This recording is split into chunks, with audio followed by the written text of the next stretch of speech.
Late of Ludlow Street. A short story written by Michael Arturo. His old place was on Ludlow Street on the Lower East Side. Things had changed quite a bit since he'd left, but there were familiar signs that things hadn't changed much at all. He didn't know why he had returned. Not really. Just that something in the marrow of his bones told him he had to. Then, just as he arrived at the entrance of the old tenement, it dawned on him why. He had forgotten to forward his mail from his former address and figured it was probably time he came back to pick it up. His name was Isaac or Isaiah. He couldn't remember which. He was in his early 40s, tall but stooped slightly, not from age, but from the cumulative gravity of forgotten burdens. His face bore the look of a man who was once sharply handsome, but whose features had been worn smooth by years of small regrets, vague triumphs, and emotional erosion. His hands trembled in his coat pockets as he approached the building on Ludlow Street. He had no key. He could barely remember if he ever had one, but he knew the mailbox was still there. His name, beginning with I, etched into brass or maybe scrawled in fading Sharpie. The mail he'd come to retrieve would remind him who he was. Inside, the lobby was a ruinous waiting room from a forgotten era. Upholstered chairs slumped under the weight of years, with the occasional derelict sprawled reading The New Yorker from a decade earlier. A single fluorescent bulb flickered above. The air smelled of wet plaster, boiled cabbage, and something unidentifiable but deeply municipal. And there, guarding the hallway like Cerberus in a windbreaker, stood Dan. "Where do you think you're going?" The man who couldn't remember his name blinked. "Oh, sorry to intrude on your afternoon. Let me introduce myself." He went silent, searching his mind frantically. "Yes? Are you lost?" "Yeah. Listen, I need your help. I moved out a while ago, used to live here, 4th floor, and I don't know how it happened, but I never left a forwarding address." "You used to live here?" "It's been a while." "What's your name?" "This is going to sound, I don't know, I'm having a tough time remembering it. I mean, it'll come to me. I've just been walking all day and the sun gets to ya. Anyway, I believe my name starts with an I, if that helps." Dan folded his arms across his chest. "That's real specific. Got ID, Mr. I?" "Yeah, no, that's why I'm here. I believe my ID dash all of my information is in the mail that you never forwarded." "Exactly." Dan narrowed his eyes. The man who couldn't remember his name paused. "Isaac. Isaiah, maybe.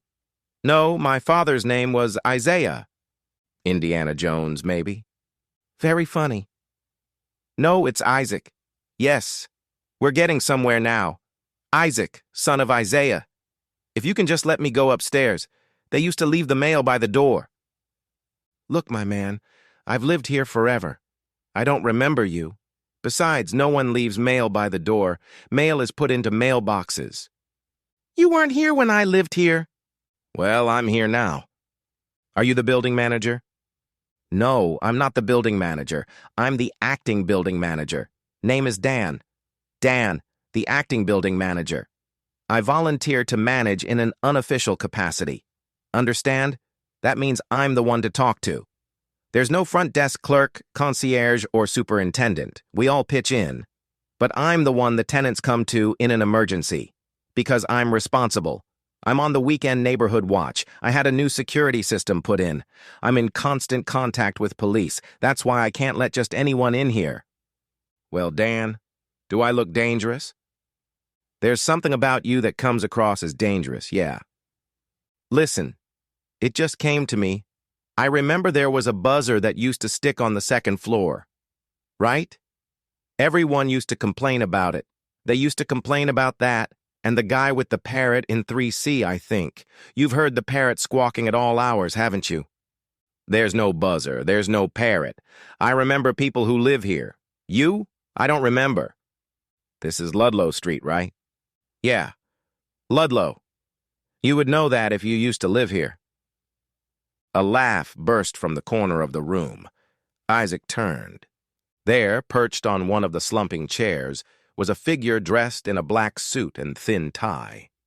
His hair was slicked back in a style 2 decades too late, and his eyes glimmered with wild amusement. "The picture of a man lost, alone, and forgotten," the man said in a crisp, uncanny Rod Serling impression.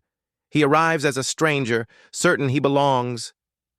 But time, as it always does, has moved on, and taken the mailman with it." Isaac stared. "Who the hell is that?" Dan sighed. "Him? That's Joey. He does impersonations. He's been on a Rod Serling kick of late. Don't mind him. He's a character. Buys his suits from a haberdashery on Orchard." Joey then lit a cigarette and continued. "Imagine, if you will, a mailbox so deep it echoes.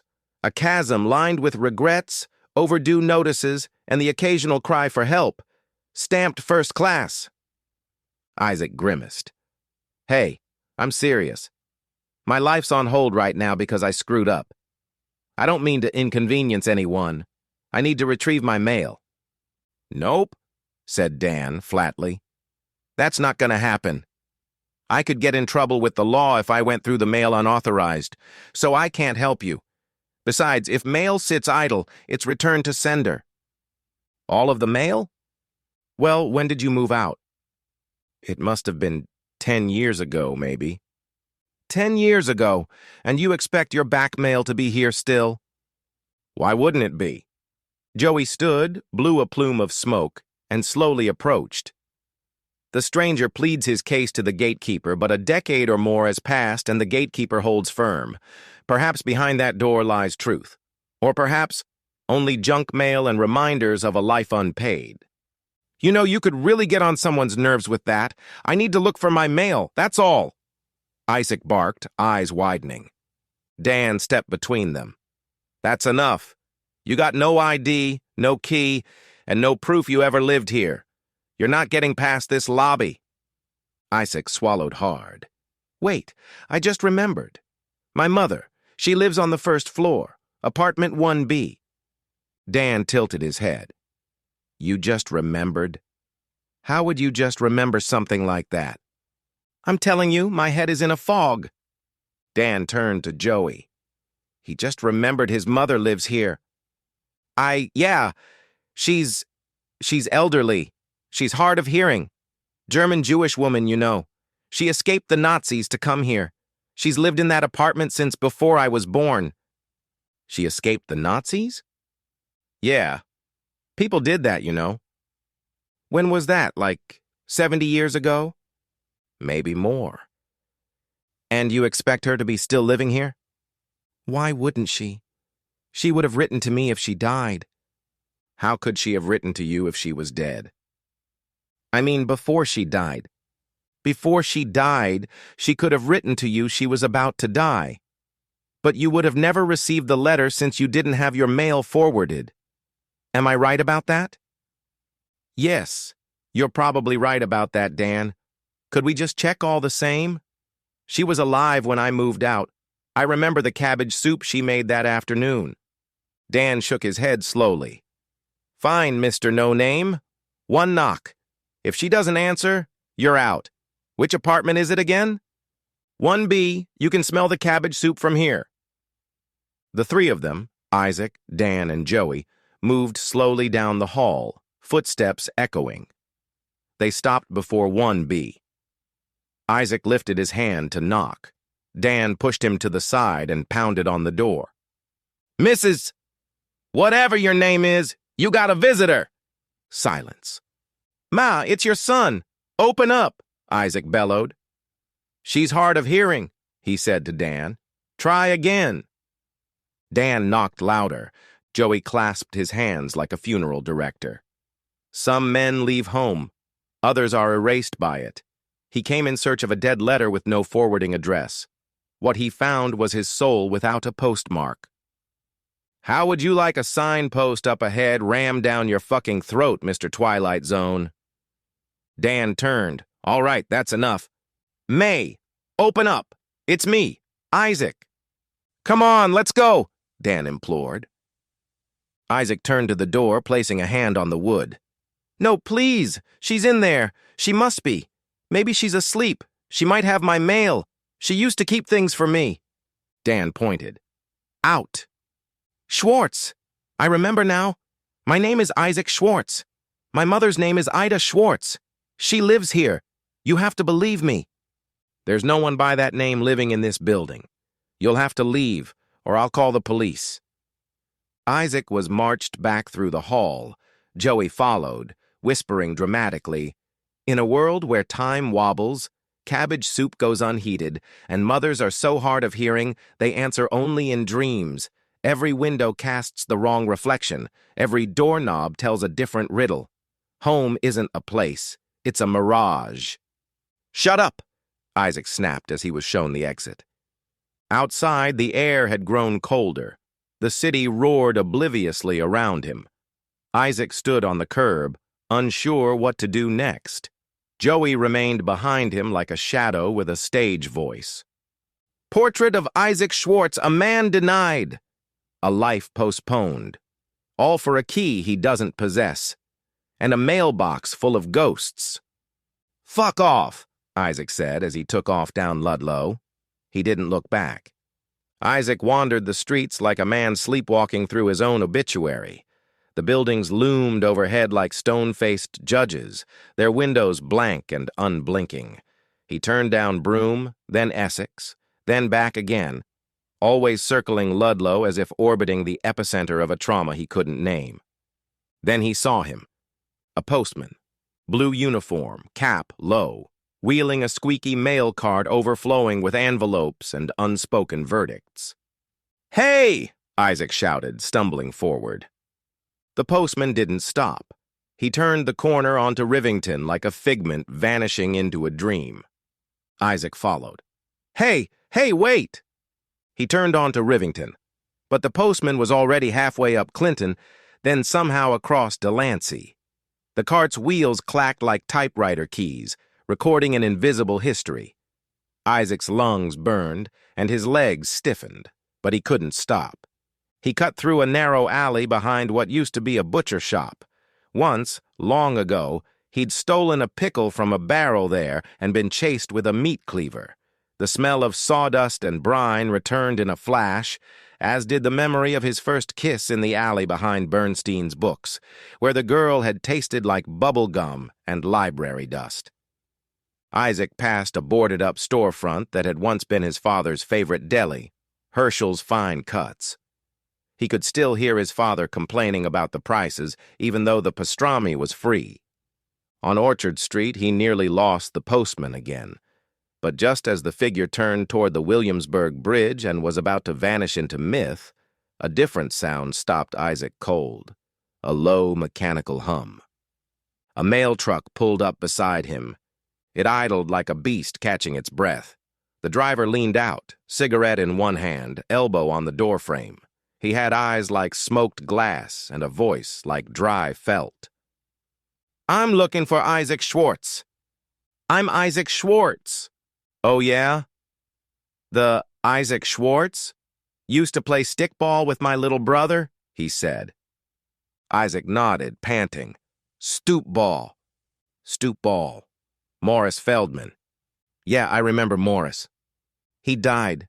Couple of years back. Yeah. Sorry." The postman looked away as if to remember, then quickly looked back. "Could be I got something for you, Isaac," the postman said. "Hop in." Isaac didn't argue. The cabin smelled like ink, engine grease, and unmistakably boiled cabbage. Isaac and the postman exchanged looks. "Where you been all these years?" "I couldn't tell you if I tried." "That bad, huh? The old neighborhood, right? I remember your father, Isaiah. Had the haberdashery over on Orchard, right? That was your father." "Isaiah, yes," Isaac said breathlessly. "How is it to be back? You see what these rich bastards did to our neighborhood? It's hardly recognizable. It's happening all over. It's Looney Tunes is what it is. Listen, Morris, he spoke good about you. He always liked you." "He was a good kid. Morris.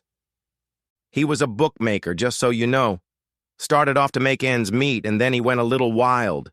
Went to Vegas, got in with the wrong crowd, went into debt, and they killed him. Sorry. Yeah, debt. When we was kids, you could always work off your debt. But now, they don't want to hear it. Anyway, the postman reached behind his seat and produced a small bundle of envelopes, yellowed and slightly curled at the corners. He handed them over solemnly. "Where'd you get these?" Isaac asked. "Dead letter bin. Comes around now and again like old curses. You were gone, so I figured I'd keep them for you." Isaac turned them over. His name, Isaac Schwartz, was scrawled in his mother's handwriting. "You're a lifesaver. Don't mention it. You treated my brother right. I treat you right. Someone's got to uphold the golden rule, no? These bastards, they'll walk all over you if you let them." His fingers trembled as he opened the first envelope. "My dear Isaac, you left in such a hurry. I don't know why. You didn't say goodbye, not properly. But I understand. Things got heavy. I've lived long enough to know the weight people carry when they disappear. Your father's papers arrived yesterday, immigration, debt notices, something from the VA. I don't know what it all means. I wish you'd call or write. I made cabbage soup. It's in the freezer for you. I miss you terribly.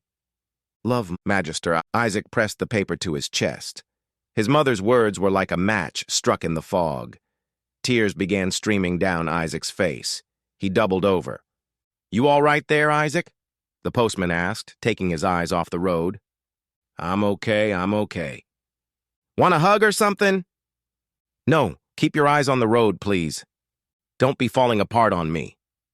Isaac nodded, took a breath, then opened the second letter. "Mr. Schwartz, we regret to inform you that your claim for remission under Section 37B has been denied due to incomplete records and unverified residency.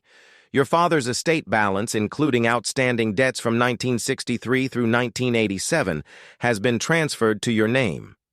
Due to a clerical backlog, this notice is retroactively enforced as of 10 years ago.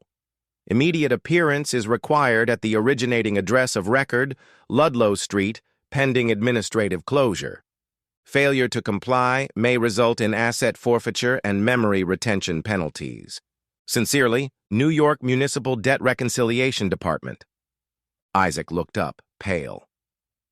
"This can't be real." The postman smirked. "Oh, it's real enough." "What the hell is this? What do they mean? Memory retention penalties." The postman flicked his cigarette out the window. "Ludlow Street used to have a jail. Most of the inmates were debtors imprisoned by their creditors, right on the corner of Broome. They say the basement's still there, buried under time. People owed too much. They went in. Didn't always come back out." Isaac's throat tightened. "Why do I have to bear my father's burden?" The postman shifted into gear. "It's the debt you pay. You return to make good. Back to your tenement. Make things right." Isaac frowned. "Make what right?" The postman shrugged. "We Jews call it make teshuvah. Unburden yourself from whatever brought back here. Then return to the pure soul you were born with." The mail truck dropped Isaac off with a hiss of hydraulics and the smell of stale upholstery. The postman gave him a small two-fingered salute and drove off without another word. Isaac stood before the tenement once more. It was darker now, though the street lamps flickered on in quiet protest. The building looked taller somehow, its windows more numerous, like eyes that had multiplied to keep better watch. The brass doorknob felt warmer this time, like someone had been waiting behind it. He pushed it open. Inside, the lobby was quiet. No derelicts, no decaying chairs. Just Joey, sitting cross-legged on the floor, surrounded by envelopes. "I see you've read all my mail," Isaac muttered. Joey lit a cigarette, creased his lips, and stared directly ahead. Isaac stepped over the threshold into the hallway. He felt it immediately, something weighty and slow pressing on his chest, like humidity or guilt. From the stairwell above came the sound of something dragging. Isaac turned. Dan was standing at the top of the first flight, still in his windbreaker, still with that bland, officious expression. "Back so soon, Mr. I?" he said. "I need to settle something." Dan nodded once. "I'll show you the way." He stepped aside, revealing a narrow staircase that hadn't existed before, twisting up like an intestinal memory, dimly lit. No railing, just brass nameplates nailed into each riser, one after another. G. Schwartz, Erster Schwartz, L. Schwartz, return to sender, return to sender, return to sender. Isaac climbed one step at a time, past names he didn't recognize, and ones that rang faint bells in forgotten rooms. At the top was a simple door labeled Administrative Closure Office. He knocked. It opened immediately, revealing a room that looked like a DMV designed by M.C. Escher. Desks on the ceiling, clocks spinning backward, clerks typing on invisible keyboards. A woman looked up from behind an enormous stack of manila folders. Her glasses were cracked. Her lipstick was administrative red. "Isaac Schwartz?" He nodded. "Please sign here." She handed him a clipboard. It was blank. "What am I signing?" "Receipt of consequences." He signed. She handed him a single envelope. "Final notice," stamped in red. He opened it. Inside was a single sentence. "You are now free to remember." Isaac blinked. The lights flickered. Somewhere in the bowels of the building, a typewriter dinged. The buzz of a stuck service bell on the second floor. The squawk of the parrot in 3C, shrill and indignant. "You again?" Memory cracks open like an old mailbox forced with a kitchen knife. His mother, humming off-key in the kitchen, wielding a ladle like a conductor's baton. The rhythmic thump of cabbage hitting the pot. Stoop ball with Morris, the corner bully philosopher who quoted Aristotle between pitches. A sharp throw, a sharper insult, and always the same call. Do-over.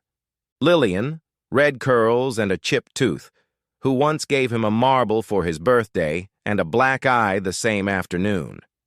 Years later, behind Bernstein's books, she would kiss him like it was a dare, and disappear the next week without a word. His father's laugh, deep, brief, and used sparingly like a precious spice, usually while reading overdue bills aloud as if they were comedy. The smell of soup, always the soup, eternal, boiling, fragrant with regret. And then the postman. Some people you gotta hear from even if they don't write. It's Looney Tunes is what it is. The memory hits him like a wave. Isaac steadies himself on the banister, eyes wide. "I lived here." He was back in the lobby. Dan stood beside him, holding out a steaming bowl. "Cabbage soup," he said. "Your mother's recipe. Found it upstairs, between the records of your delinquent taxes and your bar mitzvah photos." Isaac took the bowl, sniffed. "Smells right." Dan clapped him on the back. "Congratulations. You've achieved bureaucratic redemption. Mazel tov." "What now?" Joey took another hit from his cigarette and stepped forward into the spotlight. In a building where memory accrues interest and guilt is paid in installments, one man has retrieved his mail, and maybe a piece of himself. His name is Isaac Schwartz, late of Ludlow Street, recently reinstated in the Book of the Remembered. Whether he stays or goes is his choice now. The debt is settled, the soup is warm, and the mailbox is finally empty. Isaac smirked, then sat on the lobby floor and spooned the soup into his mouth.